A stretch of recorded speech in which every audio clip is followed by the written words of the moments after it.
Have you ever sat down and watched a 9-hour video essay on the comprehensive history of Mario Kart Wii World Records despite having never played the game?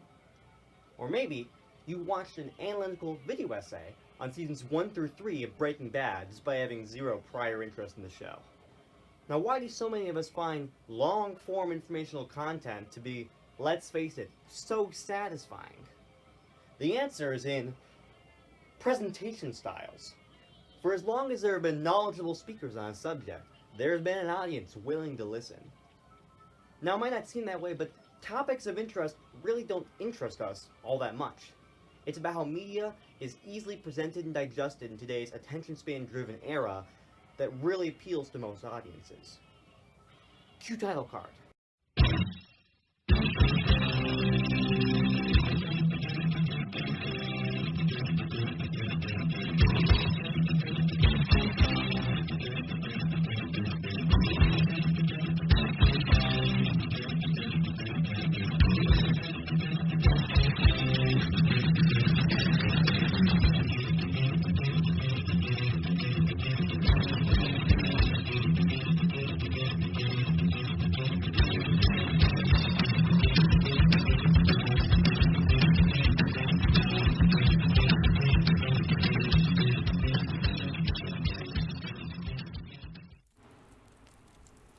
Now, there are many types of presentation mediums that can make a topic interesting, some of which can be more appealing to specific types of audiences than others.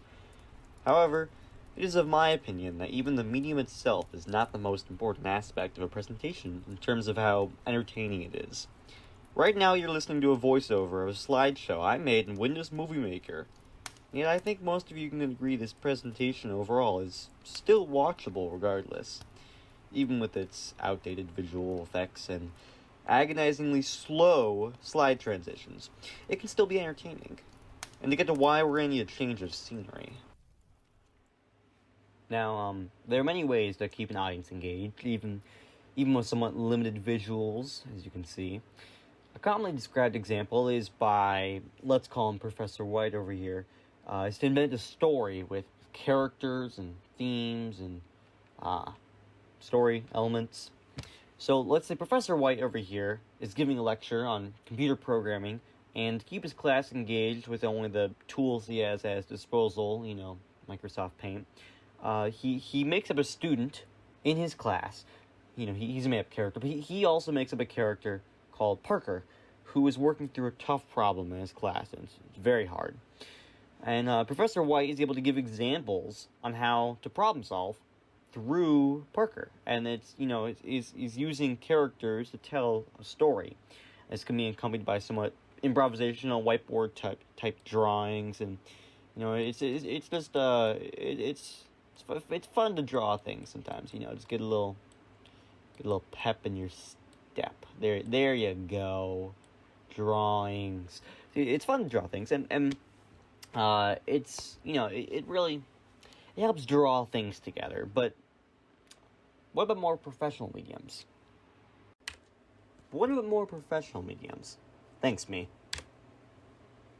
Storytelling is not always the best tool to use when you're giving a presentation to your boss. I mean, how can you keep a presentation engaging nonetheless?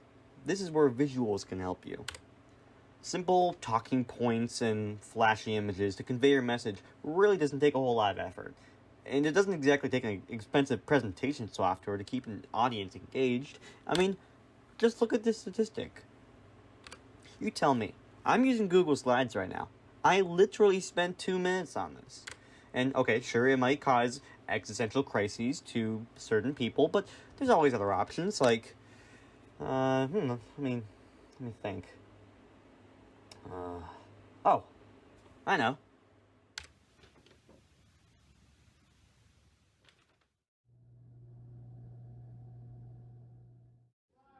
Or get two best friends to talk in sync. Hell, just animate it.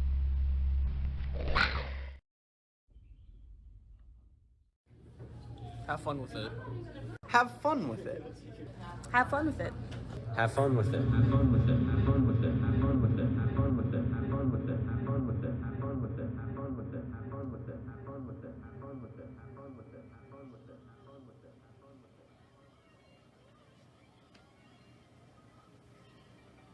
So really, the conclusion that should be drawn here is that presentations aren't just about the sums of their parts. A little bit of effort can go a long way, and a good audience can tell better than anyone when a speaker really cares about their subject and when they don't. If a broke college dropout, using their free trial of Adobe Premiere, can keep my attention for 3 hours straight, well, anyone can. Thanks.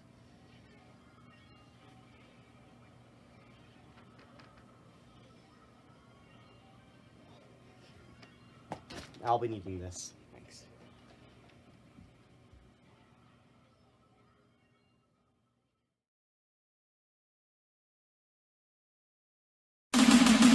Whatever happened to predictability?